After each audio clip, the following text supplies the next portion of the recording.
사도행전 9장은 사울이라는 바울이 예수님을 만나는 그런 장면입니다. 저는 개인적으로 예전에는 이 내용을 읽으면 조금 부러운 마음도 있었고 조금 기가 죽는 그런 것도 있었습니다.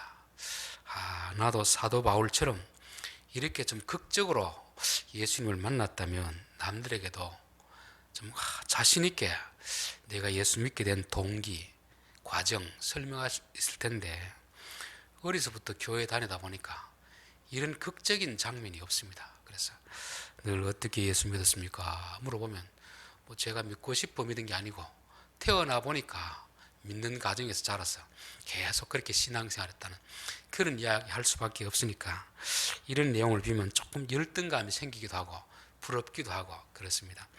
아마 이런 생각은 저뿐만 아니고 어려서부터 교회를 다닌 사람들에게는 누구나 그런 생각이 있지 않겠나. 좀 남들에게 내세울 만한 극적인 하늘에서 음성을 듣고 빛이 비추고 아니면 교통사고를 당해서 죽기 직전에 하나님이 구해주신 확실한 증거가 있다든지 이런 확실한 게 있다면 남들 앞에도 자랑스럽게 이야기할 수 있을 텐데 그런 생각이 들었습니다. 그러다가 이제는 그 생각이 조금 바뀌었습니다. 여러분들도 오늘 말씀을 통해서 그런 생각이 좀 바뀌어지기를 바라겠습니다. 이 간증이라는 것은요, 어떻게 들으면 유익이 되고 잘못 들으면 유익이 되지 않는 그런 것입니다. 한 사람이 일어나는 그런 일들은 모든 사람들에게 동등하게 일어나지는 않습니다.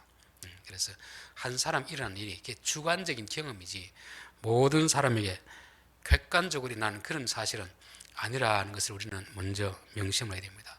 특별히 이제 가궁의 강사들 이야기 드리면 자기가 변화된 이야기, 밤새 떼굴떼굴 굴렀다는 이야기, 눈물을 얼마나 흘렸다는 이야기, 이런 이야기를 들으면 그렇지 않은 사람들은 내게는 저런 경험이 없으니까 나는 그렇다면 예수를 믿지 않는 것이 아닌가. 자꾸 그 한 사람의 주관적 경험을 객관화시키는 경우가 있습니다. 그건 그 사람에게 일어난 일이고 다른 사람에게 또 다른 방식으로 일어나는데 우리는 어떤 사람이 극적인 어떤 이야기를 하면 자꾸 그걸 표준화시키려는 그런 게 있습니다. 또 말하는 사람도 이런 경험을 해야 된다. 그래야 진짜 예수 믿는 것이다. 자꾸 이렇게 하다 보니까 그런 경험이 없는 사람들은 내가 정말 제대로 된 신앙을 가진 것인가 스스로 자기 자신을 비화시킬 수 있는 그런 위험성이 있습니다. 자, 오늘 본문을 살피면서 몇 가지 한번 질문을 하면서 우리가 한번 살펴보도록 하겠습니다. 사람이 이렇게 변화되는 것이 가능한가? 참 사람은 잘 안 변하잖아, 그렇죠? 특히 극적인 변화가 가능한가? 또 예수님은 왜 빛으로 나타났을까? 빛으로 나타났을까? 자, 본문이 말하는 영적인 의미는 무엇인가? 그리고 우리가 빛을 보았다는 것은 무슨 의미일까? 적어도 요 네 가지 질문을 마음속에 담아두고 오늘 말씀을 한번 살피도록 하겠습니다. 자, 첫 번째, 사람의 변화는 가능할까? 참 변화하는 것이 불가능한 건 아니지만 참 변화하는 것은 어렵습니다. 사람이 육체적으로도 변화하기 위해서는요, 얼마나 힘든 과정이 필요합니까? 체중 빼는 것도 그렇게 어려운 일 아닙니까? 그렇죠? 여자들은 다이어트에 살을 빼는 것이 마음은 먹지만 그게 쉽게 되지 않습니다. 남자들은 운동이나 근육질에 식스팩 이런 걸 가지기를 원하는데 다 그런 바람은 가지고 있어도 그 꿈을 실현하는 사람들은 그렇게 많지 않습니다. 그것을 보면은 사람이 이 몸의 변화도 이렇게 힘든데 더군다나 마음의 변화, 그 사람의 성격이 변하고 가치관이 변한다는 것은 정말 어려운 일이다. 불가능한 건 아닌데 정말 어려운 일이다 하는 것입니다. 그런데 우리는 자기가 변하는 것이 어려운 건 알면서도 남을 자꾸 변화시키려는 이런 어리석음을 범하고 있습니다. 아내는 남편을 변화시키려고 하고 남편은 아내를 변화시키려고 하고 자식은 부모를 변화시키려고 하고 부모는 자식을 변화시키려고 하는 이런 무모한 행동을 하는 것입니다. 내가 내 스스로 내가 변하는 것이 얼마나 힘든 걸 알면서도 내가 나를 변화시키지 못하면서도 남을 변화시키려고 하는 그런 경우가 참 많이 있습니다. 그래서 내부터 변하고 나서 내가 변하면 다른 사람도 어떻게 되겠습니까? 변화되게 되는 거죠. 그래서 우리의 변화라는 것은 우리의 힘만으로 하면 어렵습니다. 그러나 하나님이 역사하면 변화가 될 수 있다는 것을 여기서 보여주는 것이죠. 요 초대교회에서 초대 교인들의 기도 제목 1순위는 뭐겠습니까? 1순위는 당연히 사도 바울, 저 사울이라고 하는 저 사람 좀 어떻게 손 좀 봐주십시오. 저 사람 때문에 신앙생활을 못하겠습니다. 스데반을 죽일 때도 제일 주동자가 누굽니까? 이 사울 아닙니까? 그렇죠. 그리고도 성이 차지 않아 가지고 또 다메섹까지 쫓아다니면서 예수 믿는 사람을 잡아 죽이려고 하는 사람이 바로 이 사울이라는 사람이었습니다. 그러니까 이들은 계속 기도를 했을 거 아닙니까? 그렇죠. 근데 하나님이 이제 결국 때가 되어서 사울을 변화시키는 것입니다. 참 신기한 것은 이들이 기도했을 때는 뭐라고 기도했겠습니까? 제발 저 좀 벌을 주십시오. 이렇게 기도했을 텐데 하나님 오히려 벌을 주는 게 아니고 변화를 시켜가지고 기독교를 전파하는데 가장 최일선에서 뛰는 그런 사람으로 만들었습니다. 이 당시 초대 교인들도 이 사도 바울만 생각하면 잠이 안 오는 그런 원수 같은 사람인데 하나님이 이 사람을 변화시켜서 기독교의 가장 핵심적인 인물로 사용하는 것을 볼 때 하나님 앞에서는 불가능이 없다는 것입니다. 이런 사람도 하나님은 변화시켜서 쓸 수 있다는 것입니다. 자, 오늘 이제 사도 바울이 한 경험을 누구나 할 수 있을까? 답은 예, 아니요. 둘 다가 됩니다. 둘 다.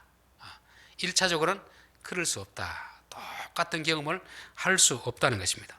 왜냐하면 하나님이 사람을 부를 때 동일한 방식으로 부르는 게 아니거든요.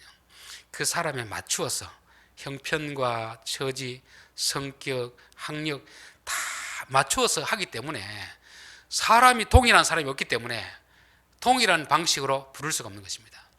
사람이 각각 다 다르기 때문에 다 다른 방식으로 부르는 것입니다. 자, 그러나 그러한 경험을 할 수 있다는 대답은 뭐냐면은 이런 육신적인 물리적인 차원에서 동일한 일은 일어나지 않습니다. 그러나 영적인 의미에서는 동일한 일이 일어나고 있다는 것을 우리가 알 수 있습니다. 그래서 사도 바울과 같은 이런 경험을 우리가 똑같이는 경험하지 못하지만 그러나 적어도 믿는 사람은 영적인 의미에서는 이런 경험이 우리에게 일어나고 있다는 것을 우리가 알아야 됩니다. 홍해가 갈라지는 기적은 역사상 그 시대를 살았던 그 사람들만 경험했습니다. 그 이후에 광야에 태어난 사람들도 경험하지 못했습니다. 하늘에서 내리는 만나 그 시대의 그 사람들만 경험했습니다. 가나안에 들어와서 태어난 사람들은 경험하지 못했습니다. 당연히 우리는 경험하지 못하겠죠. 또 2000년 전 오순절 다락방에서 일어났던 그 성령의 역사, 그 사람들만이 경험하는 것입니다. 그 이후의 사람들은 경험하지 못합니다. 그러나 똑같은 그런 물리적인 기적은 아니더라도 우리 영적인 일은 똑같이 일어나고 있음을 알게 되는 것입니다. 고린도전서 10장에서 사도 바울은 홍해 건너는 사건을 세례라고 말씀하고 있습니다. 세례.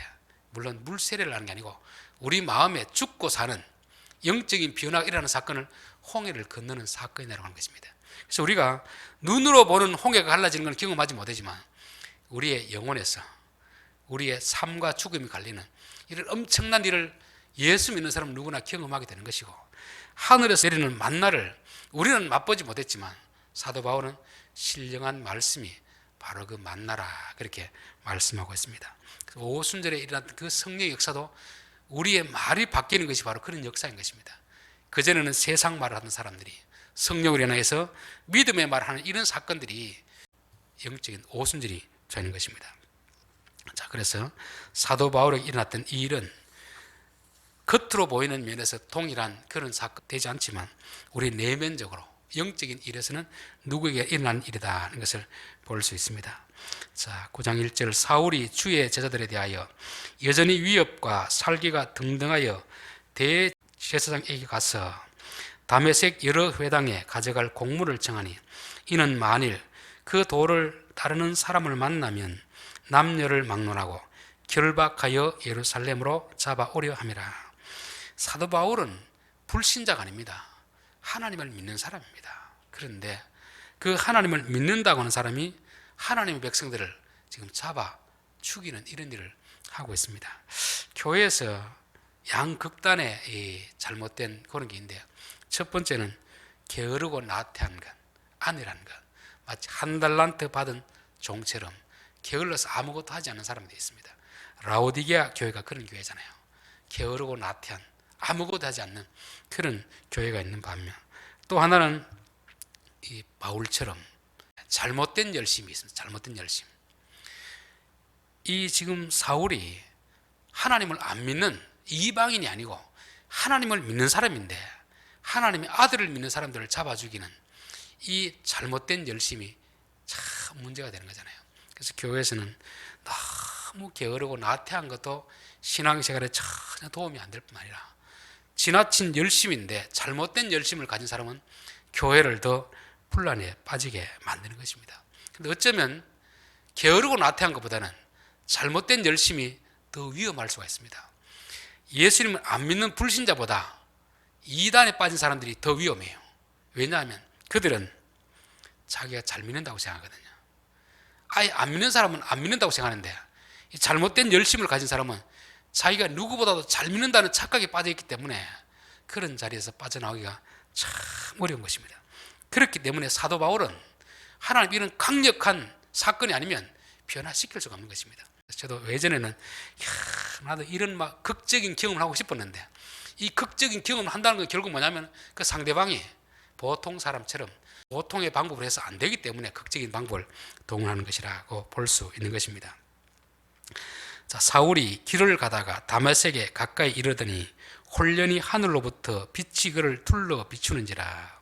사울이 다메섹에서 예수님을 만난 요 사건을 사도행전 9장 그리고 22장, 26장 요 사도행전 세 번에 걸쳐서 이야기를 하고 있습니다. 그래서 요 세 번의 사건을 쭉 종합해 보면 요 9장보다는 조금 더 세밀하게 알 수가 있습니다. 22장 6절에 보면 가는 중 다메섹에 가까이 갔을 때 오정쯤 되어 홀련히 하늘로부터 큰 빛이 나를 둘러 비치매, 이렇게 되어 있고, 26장 13절에 보면 왕이여 정원화되어 길에서 보니 하늘로부터 해보다 더 밝은 빛이 나와 내 동행들을 둘러 비추는지라, 이렇게 되어 있습니다. 그래서 오늘 9장에는 그냥 홀련히 하늘로부터 빛이 그를 둘러 비추는지라 이렇게 되어 있는데요. 22장 또 26장에 보면은 오정쯤, 정오, 오늘 낮 12시 되어서 해보다 더 밝은 빛이 비추어 있다, 이렇게 했습니다. 여러분, 해보다 더 밝은 빛이 있겠습니까? 세상에서? 아무리 좋은 후레시라도 밤에 비치면 이게 환하게 비치지만 정오에 제일 밝을 때 비치면 후레시는 아무런 영향력이 없습니다. 그렇죠? 근데 여기는 해보다 더 밝은 빛이 비치었다는 것은 이 빛은 자연의 빛이 아니다 하는 것을 말씀하는 거죠. 자연적인 빛으로는 태양보다 더 밝은 게 없습니다. 태양빛, 그것도 가장 정오에는 아무리 밝은 후레쉬를 비춰도 그 이상 밝지 않습니다. 여기서 해보다 더 밝은 빛이라는 것은 자연의 빛이 아니라 영광의 광채의 빛이다 하고 그렇게 볼 수 있습니다. 자, 그렇다면 여기서 말하는 정오는 무엇을 말할까? 정오, 가장 밝은 빛이 비치는 때가 정오입니다. 정오, 그렇죠? 그럼에도 불구하고 그보다 더 밝은 빛이 있다는 것을 말씀하고 있습니다. 우리 성경을 보면 빛이다, 어둠이다 이렇게 할 때는 무언가를 알려주기 위해서 그렇게 말합니다. 어둠은 뭐를 어둠이라고 표현하고 있습니까? 성경에서 무지함을 어둠이라 하는 거예요. 무지함을. 빛은 뭡니까? 그러면 아는 것을 빛이라, 아는 것을 빛이랍니다. 그렇죠? 그렇다면 정오라는 것은 어떤 상태를 말합니까? 가장 지식이 많을 때, 그럴 때를 정오라고 그렇게 하는 것입니다. 사도 바울도 유대 교회에서 있으면서 많은 학문을 배웠습니다. 최고의 어떤 스승 밑에서 배웠기 때문에 그가 알고 있는 지식은 정오의 빛과 같은 그런 것입니다. 오늘 이 시대는 과학이 발달해 가지고 의술이 발달해서 정말 사람들이 이 정도로 발전할 수 있을까 그렇게 느껴지는 그런 때입니다. 그런데 이 정오에 사람들이 그보다 더 큰 빛이 있다는 것을 모르고 지낼 수가 있는 것이죠.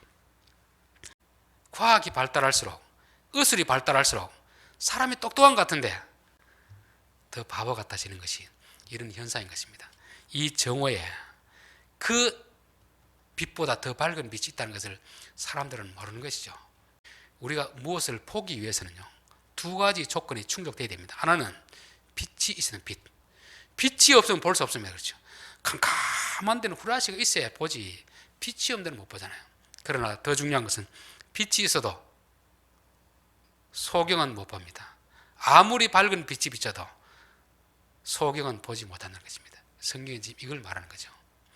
그렇게 정오임에도 불구하고 영적인 소경들은 못 본다는 것입니다. 소경은 무지함 아닙니까? 무지함, 그렇죠? 그래서 우리가 영적인 소경에서 눈을 떠야 되는 것입니다. 아무리 과학이 발달된 이 시대에도 눈이 뜬 사람들은 보지만 눈이 감겨있는 사람은 안 보입니다. 과학이 발달하고 의술이 발달해도 어떤 사람이 하는 말이 조금만 찾아보면 다 거짓인 게 아는데 그걸 다 쏘가 넘어가는 것입니다. 그래서 우리 밝은 대낮 정오이지만 내 눈이 감겨 있는가 뜨여 있는가 이것을 점검할 필요가 있습니다. 요한복음 9장 39절에 보면 예수께서 이르시되 내가 심판하러 이 세상에 왔으니 보지 못하는 자들은 보게 하고 보는 자들은 맹인이 되게 하려 함이라 하시니, 소경을 고쳐주고 나서 예수님이 그 바리새인들에게 한 그런 이야기입니다. 바리새인 중에 예수와 함께 있던 자들이 이 말씀을 듣고 이르되 우리도 맹인인가? 예수께서 이르시되 너희가 맹인이 되었더라면 죄가 없으려니와 본다고 하니 너희 죄가 그대로 있느니라. 이들이 육신적으로는 눈을 떴습니다. 그렇죠? 예수님 보고 영적으로 소경입니다. 그런데 육신의 소경을 고쳐주면서 그 앞에 있는 영적인 소경들을 눈을 띄게 해주기 위한 그런 목적이 있는 것입니다. 즉 하나님을 믿는다고 하지만 예수님을 못 알아보는 이 바리새인들, 이 종교인들에게 눈을 띄게 하기 위해서 왔는데 이들은 우리도 소경인가? 그렇게 알고 있는 것입니다. 육신의 소경이 아니니까 영적인 소경임을 모르고 있는 거죠. 그래서 너희가 맹인이 되었더라면, 영적인 소경임을 알았더라면 내가 눈을 띄워줄 텐데, 소경이 아니라고 하는 사람에게 누가 소경을 띄워주겠습니까? 우리에게 암이 있더라도 내가 암이 있으니까 고쳐주십시오 이렇게 하는 사람들 의사가 수술해 주지, 암이 있어도 저는 괜찮습니다 이런 사람이 고쳐주지 않는 것입니다. 우리의 영적인 상태도 마찬가지 아닙니까? 내가 다 안다고 생각하고 똑똑하다고 생각하는데 예수님이 그 사람에게 눈을 열어줄 필요가 없는 것입니다. 자, 4절 땅에 엎드러져 들음에 소리가 있어 이르시되 사울아 사울아 내가 어찌하여 나를 박해하느냐 하시기로. 성경에는 사람 이름을 두 번씩 부를 때가 있습니다. 아브라함아 아브라함아, 모세야 모세야, 사울아 사울아. 이거는 아는 사람을 부르는 호칭이겠습니까? 모르는 사람을 부르는 호칭이겠습니까?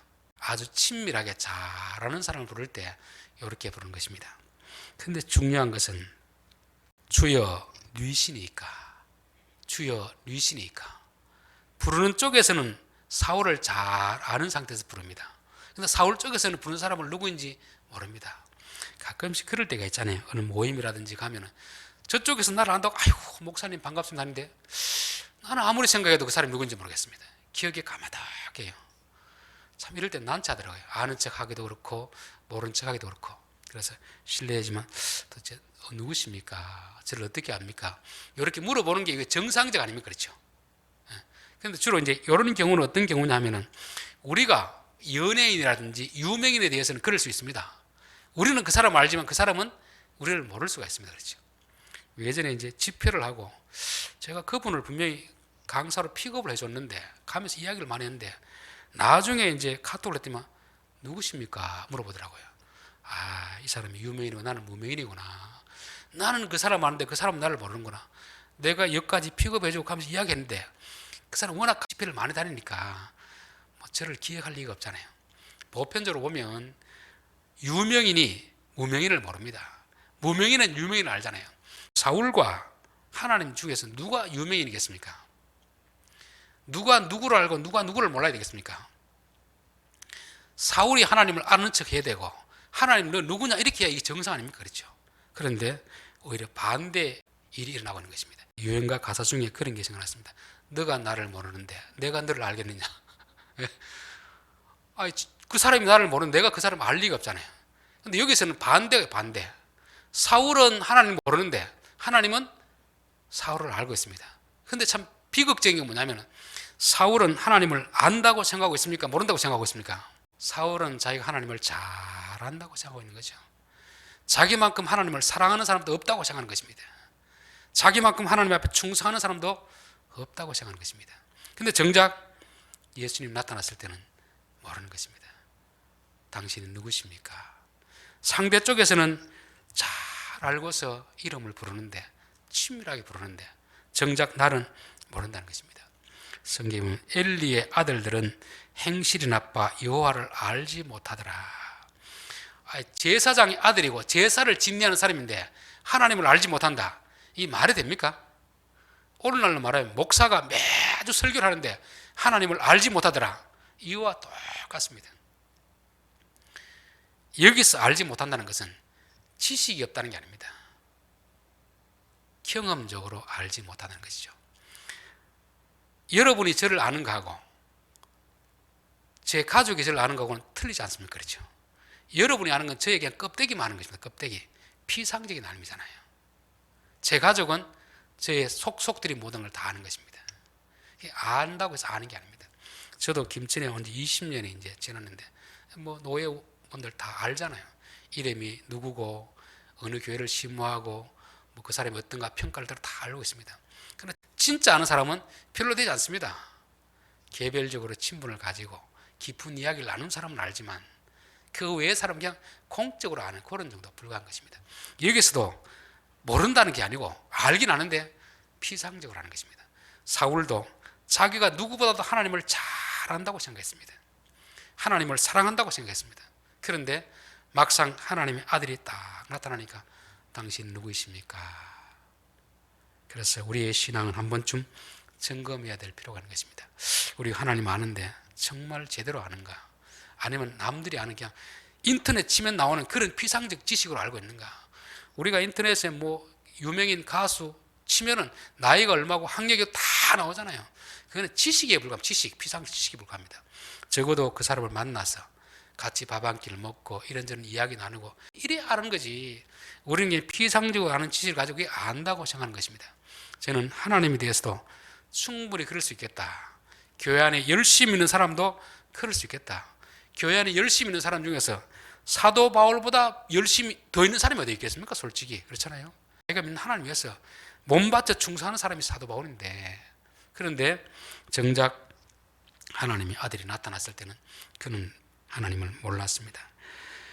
그래서 호세아 6장에 보면은 우리가 여호와를 알자, 힘써 여호와를 알자, 힘써 여호와를 알자. 하나님은 번제보다 하나님 아는 것을 원한다.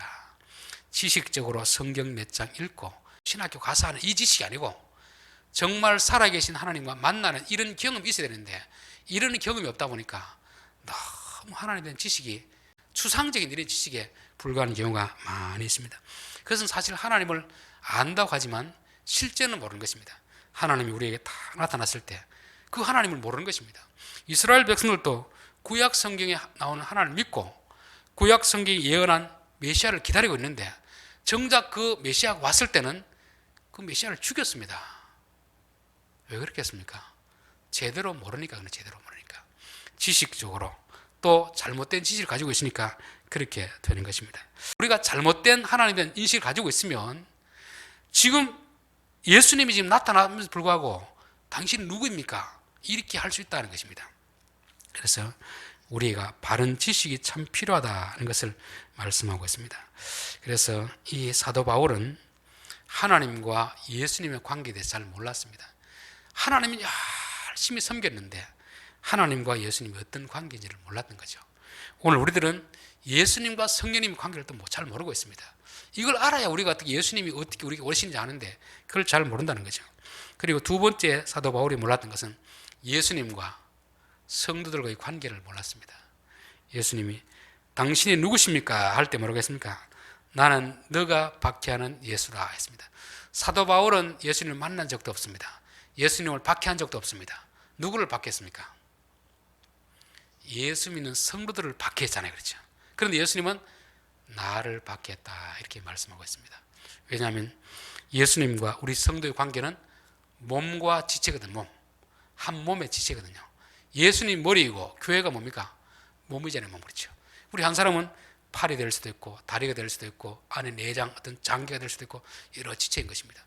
예를 들면 누가 와서 내 옆구리를 콕 쳤으면 누구를 친 겁니까?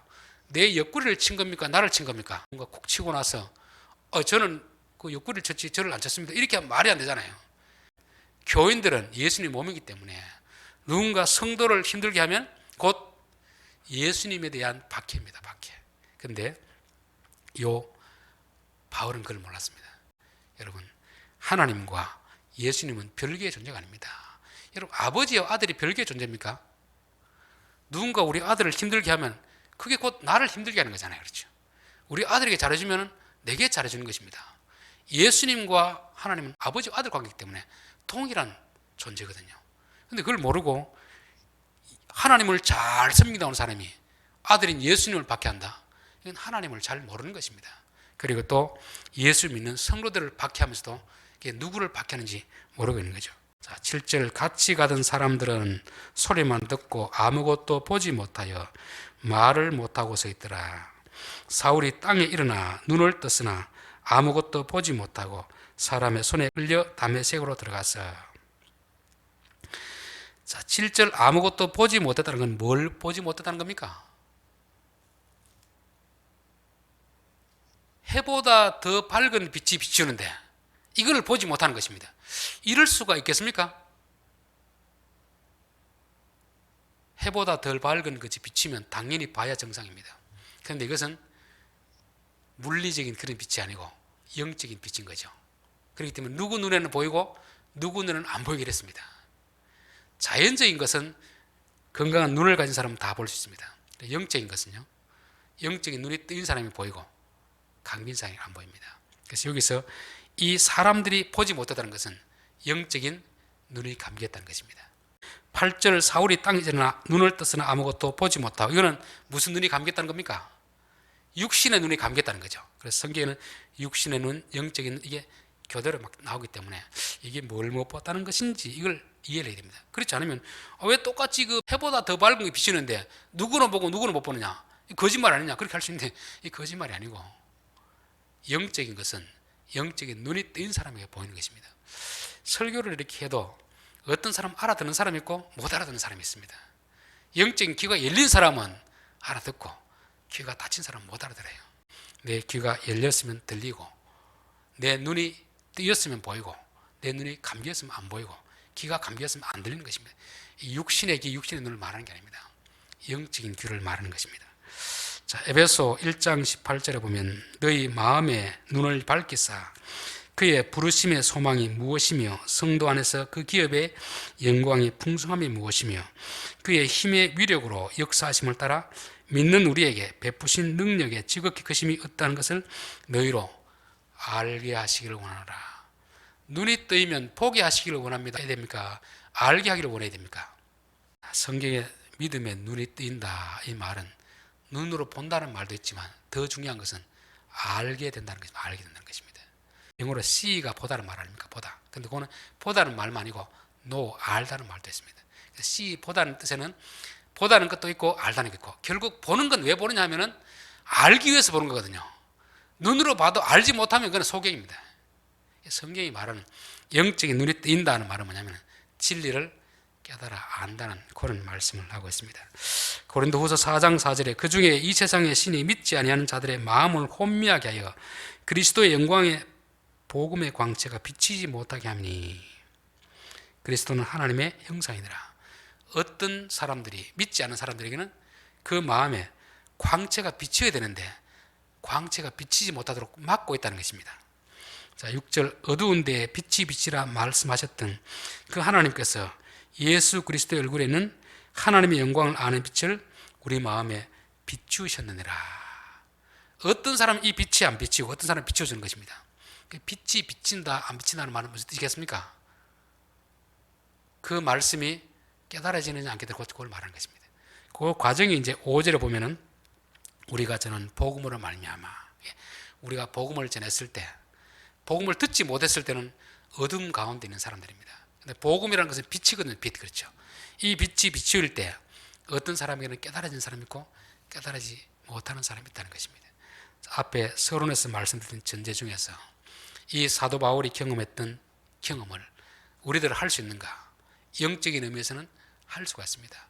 여기는 물리적인 빛이 비추이지만 또 그 빛이 영적인 빛이 되어서 사도 바울은 보고 가치 같은 사람은 못 보고, 그와 마찬가지로 예수님의 말씀이 우리 속에 들릴 때 이게 깨달아지는 사람이 있고 깨달아지지 않는 사람이 있습니다. 깨달아지는 걸 보고 아하, 내게 영광의 광채가 비추었구나. 성경은 이렇게 표현하는 것입니다. 그래서 여러분 안에 진리가 깨달아질 때 하나님 감사합니다. 비추어 주시니 감사합니다. 빛을 비추시니 감사합니다. 태양빛은 못 보더라도 진리의 강력한 빛이 우리 속에 비추일 때 우리는 주의 말씀이 깨달아지게 되는 것입니다. 요한복음 2장 11절에 보면 예수께서 이 첫 표적을 갈릴리 가나에서 행하여 그의 영광을 나타내심에 제자들이 그를 믿으니라. 물을 포도주로 만드는 이 기적을 행했습니다. 그런데 사람들은 그것만 봤습니다. 이야, 맛있다 했습니다. 그런데 제자들은 뭘 봤습니까? 예수님의 영광을 봤습니다. 영광을 봤다는 건 뭐냐면 이분은 메시아구나, 하나님의 아들이구나. 그렇게 해서 그를 믿으니라 이렇게 했습니다. 그래서 우리가 빛이 비추인다는 말은 말씀이 깨달아진다는 말입니다. 깨달아진 사람은 어떻게 됩니까? 믿게 되는 거죠. 믿게 되는 거. 그리고 여러분들이 이 교회에 나와서 예수님을 믿는 것은 여러분 마음속에 해보다 더 밝은 빛이 여러분이 비추어졌고 그게 믿어졌고 그렇기 때문에 오는 것입니다. 그렇기 때문에 이 바울의 경험이 여러분에서 일어나지 않았다고는 말하지 못하는 것입니다. 진짜 내가 하나님 믿어진다면 내 마음속에 해보다 더 밝은 빛이 비추인 것입니다. 비치지 않으면 우리는 알 수도 없고 믿을 수도 없는 것입니다. 그래서 여러분 속에서 정말 예수님이 하나님의 아들이구나, 우리의 구원자이구나, 천국이 있는 것이 믿어지고 지옥에 있는 것이 믿어진다면 우리에게 사도행전 9장의 사건이 일어난 것입니다. 자, 결론입니다. 사람의 변화는 가능한가? 우리는 힘들지만 가능합니다. 그러나 아주 힘듭니다. 그러나 진짜 변화는 하나님이 하시면 누구든지 다 변화시킬 수가 있습니다. 자, 바울의 경험은 누구나 할 수 있는 겁니까? 할 수 없는 겁니까? 똑같은 물리적인 상황에서 할 수 없지만 영적인 의미에서는 어떻게 보면은 믿음의 사람들은 다 경험한 것입니다. 이걸 통과해 예수 믿게 되는 것이지 이게 없고는 예수를 못 믿게 되는 것입니다. 자, 바울은 이 예수님 만나기 전에는 잘못된 열심, 하나님도 안다고 했지만 실제로는 모르고 예수님과 성도의 관계도 모르고 그렇게 신앙생활을 했습니다. 자, 정오라는 것은 가장 지식이 많을 때, 가장 똑똑하고 가장 과학이 발달한 이 시대에도 해보다 더 밝은 빛이 있다는 것 사람들이 보는 사람이 있고 못 보는 사람이 있습니다. 그래서 저는 요즘 이처럼 과학이 발달한 시대에 참 미단에 빠진 사람은 참 불쌍한 사람이고 어떤 거짓 뉴스에 빠져가지고 따라가는 사람은 참 불쌍한 사람이라고 느낍니다. 그보다 더 밝은 빛이 비추면 이게 다 드러날 텐데 그걸 모르고 따라가는 그런 참 어리석은 백성들이 있다는 것입니다. 자, 우리가 날마다 말씀을 펼칠 때마다 설교를 들을 때마다 하나님의 영광의 광채가 우리에게 비춰지게 하옵소서. 그래서 설교를 듣고 깨달아졌다면 주여 내게 이 빛이 비추게 하심을 감사합니다. 감사합니다. 그렇게 하면 될 줄 믿습니다. 기도드리겠습니다.